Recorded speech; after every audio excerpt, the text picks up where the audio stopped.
किचनमध्ये तुमचं मनापासून स्वागत करते। आज आपण बनवणार आहोत ओल्या नारळाची चटणी। त्यासाठी लागणारं साहित्य 1 वाटी ओलं नारळ आहे, ते मिक्सरच्या भांड्यात घालायचे। त्याच्यानंतर 1 मिरची आहे, त्याचे तुकडे करून आपण याच्यात घालू। त्याचे 10 ते 12 पानं ते पण घालू याच्यामध्ये। आल्याचे 4-5 तुकडे ते पण घालूया आणि साधारण 1 ते 1.5 चमचा आपण डाळे घालू। अर्धा चमचा साखर घालायची।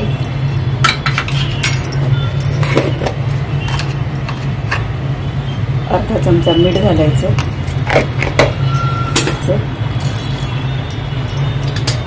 आणि थोडंसं पाणी घालून याला छान पेस्ट बनवून घ्यायची।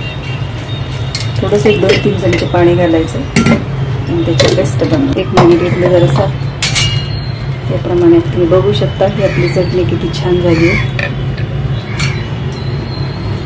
स्मूथ अशी।